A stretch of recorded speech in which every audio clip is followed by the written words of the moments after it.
न्याय दो या फांसी दो, न्याय दो या फांसी दो, न्याय दो या फांसी दो, न्याय दो या फांसी दो, न्याय दो या फांसी दो। नमस्कार, मैं पूजा द्विवेदी और आप देख रहे हैं एलिंग इंडिया। दोस्तों, इस वक्त मैं इको गार्डन में मौजूद हूं और आप देख सकते हैं इको गार्डन में तमाम धरना प्रदर्शन अदा करता है, क्योंकि यहाँ पे जो लोग हैं वो एक उम्मीद लेके आते हैं कि शायद इस स्थल पे वो आएंगे और प्रदर्शन करेंगे तो उनकी कुछ सुनवाई होगी, उनकी जो मांगे हैं वो पूरी होगी। लेकिन ऐसा होता नहीं। वो यहाँ पे आते हैं, प्रदर्शन करते हैं जितना दिन से हो सकता है और उन्हें झूठा आश्वासन मिलता है, फिर यहाँ से वो चले जाते हैं। तो ऐसे ही लोग ऐसे अब आप देख सकते हैं हमारे पीछे, इसके पहले भी वीडियो में आपको हमने दिखाया था किस तरह से ये लोग प्रदर्शन कर रहे हैं। और जो यहाँ पे लोग हैं वो आमरण अनशन पे हैं। आमरण अनशन का आज 8वां दिन है और इस तरह से ये लोग यहाँ पे बैठे हुए हैं भूखे प्यासे, लेकिन यहाँ पे इनसे मिलने के लिए, इन्हें आश्वासन भी देने के लिए यहाँ पे कोई नहीं आ रहा है। और इस तरह से अगर ये बैठे रहेंगे इसी तरह लगातार तो इनके स्वास्थ्य पे कहीं ना कहीं बहुत ज्यादा हानि पहुंच रही है, क्योंकि भूखे प्यासे इस इको गार्डन में बैठना कोई ईजी बात नहीं है। यहाँ पे इतनी ज्यादा धूप रहती है और इस तरह से अपने शरीर को कष्ट देके यहाँ पे ये इसलिए तप रहे हैं ताकि इनको रोजगार मिले। तो इस क्रम में इनसे बात करेंगे कि क्या हुआ आगे, कुछ कोई इनसे मिलने आया, फिर जो लोग बीमार थे वो ठीक हुए, कैसा क्या चल रहा है। जी, क्या नाम है आपका? पहले मैम से बात करेंगे, आप भी इसमें हैं। जी, क्या नाम है आपका? गायत्री। गायत्री जी, कहाँ से हैं आप? झांसी से। झांसी से जी।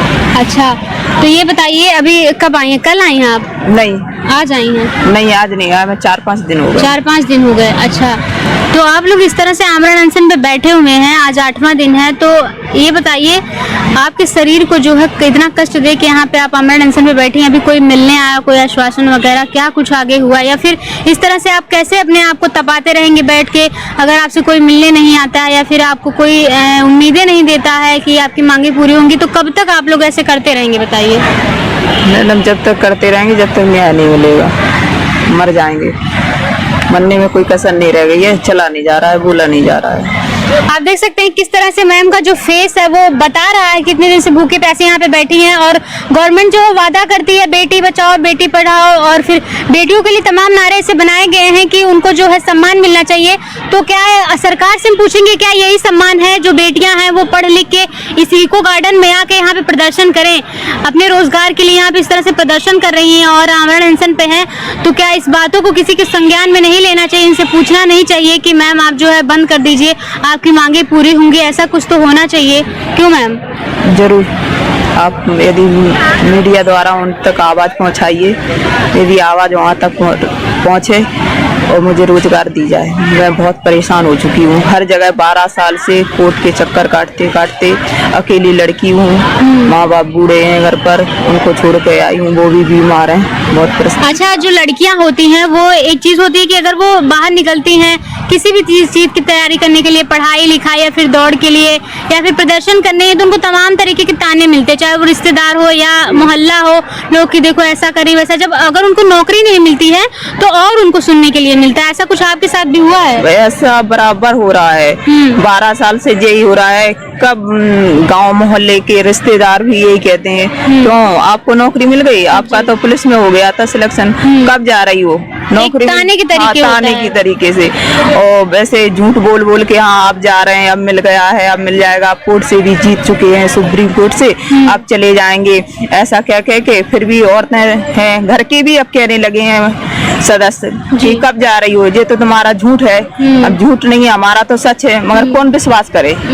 हमने तो मेहनत की, पढ़ाई में भी की, सब में की, दौड़ निकाली, मेडिकल फिट हुए, इतनी मेहनत की, कमरा लेके वहाँ पढ़ा, माँ बाप ने इतनी पढ़ाया हम लोगों को, मगर कुछ नहीं है। अब ऐसा करके सरकार नौकरी नहीं मिलेगी हम लड़कियों को जी, तो कौन माँ बाप अपनी लड़कियों को कितनी मजबूरी से मैडम पढ़ाता है? सही बात है। और फिर घर से बाहर एक लड़की का निकलना कितनी बड़ी बात होती है। आज भी मैं घर से निकल के आई हूँ तो गांव मोहल्ले के लड़की तुम्हारी कहाँ गई है, लड़की तुम्हारी कहाँ गई है, मैं माँ बाप बूढ़े का जवाब दें? बिल्कुल।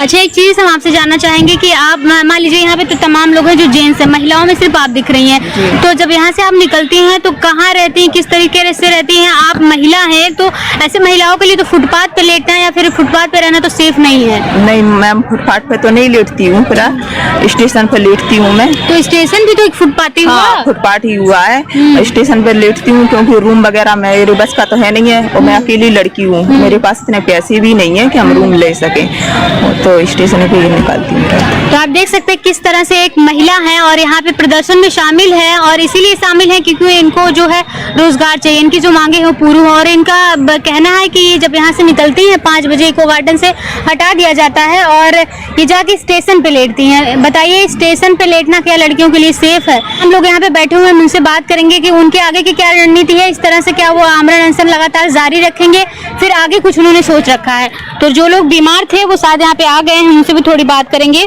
भैया आप ही हॉस्पिटल में एडमिट थे ना? अच्छा, तो अभी कैसे हैं आप? अभी ठीक है मैम, बट जब से हम हॉस्पिटल से आए हैं फिर से हम आमरण अनशन पे बैठ गए हैं और हमको मैं तो आपका नाम जानना चाहेंगे और कहाँ से हैं आप? जी, मेरा नाम सुनील कुमार मिश्रा है और मैं प्रतापगढ़ से हूँ। अच्छा जी मैम। तो फिर ऐसे आप तो बीमार थे और आपको जो है हॉस्पिटल में एडमिट कराया गया था, और इस तरह से आप अपने शरीर को इतना कष्ट देंगे, कैसे काम चलेगा बताइए? इस तरह से अगर बैठे रहेंगे तो आप एक न एक बीमार लोग होते रहेंगे ना। अब क्या करें मैम, मजबूरी है। हम अपनी बातों को कैसे सरकार तक पहुँचाएं, हमें कोई रास्ता भी नहीं दिख रहा है। हम लोग बहुत परेशान हुए, इतने दिन घूमे टहले, काफी अधिकारियों से मिले इस संदर्भ में, बट आश्वासन कोई दिए भी तो आज तक निस्तारित ना हुआ हम लोगों का मामला, और हम लोग फिर मजबूरन ये अनशन करने पे बिल्कुल मजबूर हो गए। जी, तो आगे क्या सोच रखा आपने? ऐसे ही को गार्डन में बैठे रहेंगे तो हमें नहीं लगता कि कोई आप लोगों का यहाँ पे सुनने आ रहा है या फिर उम्मीदें जो है आपकी खरी उतर पा रही हैं, तो किस तरह से आप लोग ऐसे कैसे मैनेज करेंगे? मैम जब तक हम यहाँ संघर्ष कर पाते हैं करते हैं, नहीं तो आगे हम रणनीति बनाएंगे, सीएम वगैरह से मिलने की कोशिश करेंगे, भर्ती बोर्ड चेयरमैन से जवाब लेने की कोशिश करेंगे। अगर हमें कोई रास्ता नहीं मिलता है तो हम आत्महत्या करने पे मजबूर होंगे, विवश होंगे, जिसकी सारी जिम्मेदारी सरकार की और ये भर्ती बोर्ड की होगी। अच्छा जी मैम। तो इसी क्रम में आगे भैया भी बैठे हुए हैं, इनकी भी तबीयत बताया गया था कि खराब हो गई थी। ये जब सीएम आवास उनसे मुलाकात करने गए थे और अपना संदेश वहां पहुंचाने गए थे, तो वहां पे उनकी तबीयत ज्यादा खराब हो गई थी। हम इनसे भी बात करेंगे। आप ही गए थे ना भैया, आपकी तबीयत खराब हो गई थी, क्या नाम आपका? विपिन।